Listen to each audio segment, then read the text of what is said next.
Тарихты ақтарсақ, кітаптағы тарихтан басқа да қызықты оқиғалар көп.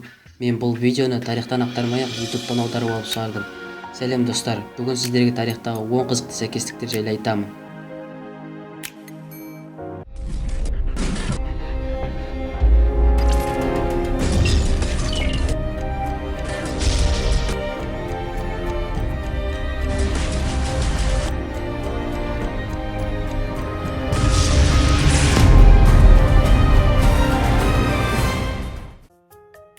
Генри Зигланд, тағдырдан қаша алмаған адам, 1883 жылы өзінің сүйіктісін тастап кеткен. Кейінірек сүйіктісі өз-өзіне қол жұмсаған.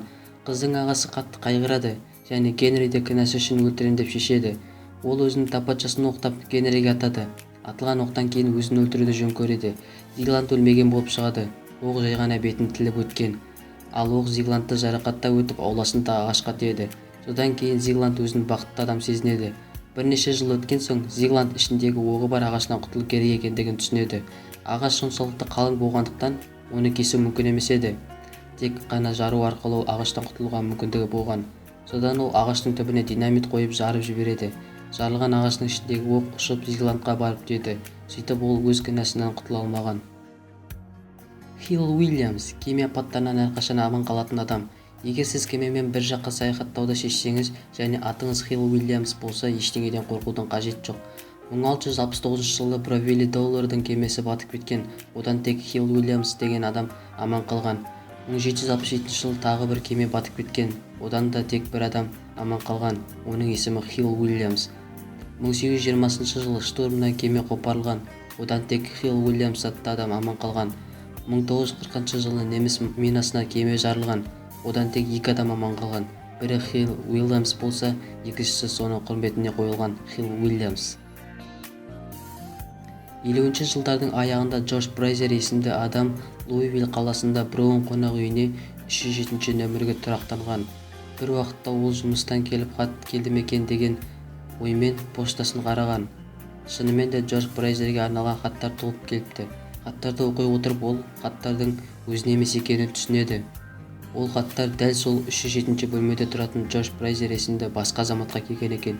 Сөйтіп, екі бірдей тектес адам бір бөлмеде тұрған.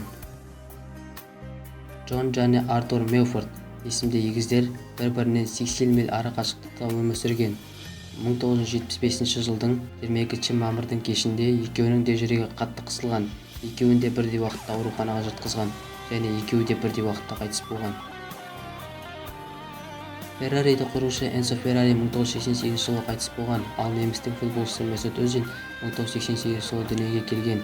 Екеуі де бір-біріне қатты ұқсаған және бірі дүниеден кеткен кезде екіншісі келген.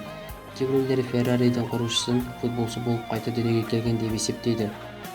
Таныс емес ұлына түскен жеңіс. 1757 жылы Роберт Виллам атты британдық азамат покерде $600 жеңіп алған болатын. Сол ақшаны ұтып алған жерінен оны оппоненттер атып тастайды. Кейін әділетсіз қалған ақшамен не істеп керек екенін ойластырады.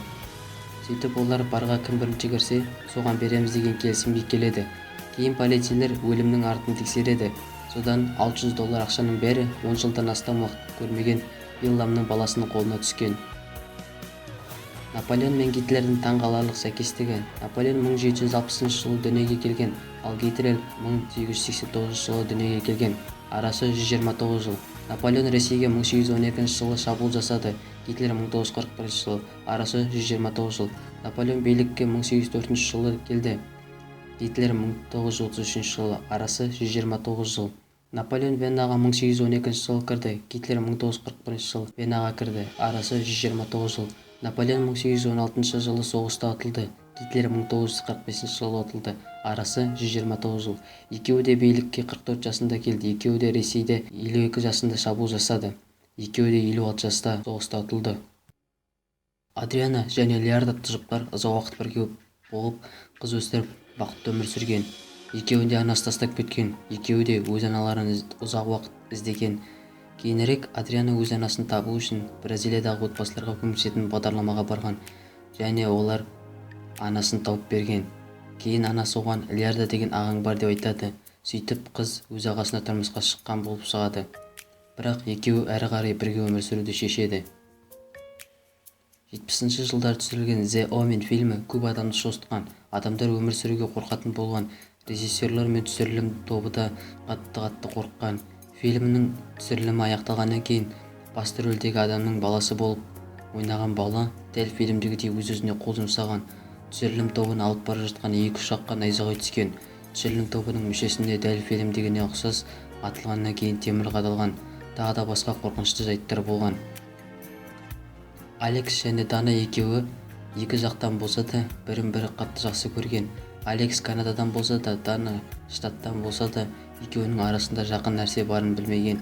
Кейін Алекс Дананың фотоальбомын қарап отырғанда өзінің әкесін көріп қалған. Сөйтіп олар бала кезінде отбасыларымен Диснейлендке барғанда кездескен екен. Бүгінгі осы сіздермен бірге болған мен FT Fury Clickbus каналынан. Дауыс үшін кешірім сұраймын. Видеоны лайк басыңыздар, тіркелуді ұмытпаңыздар. Бүгінгі осы, аман сау болыңыздар.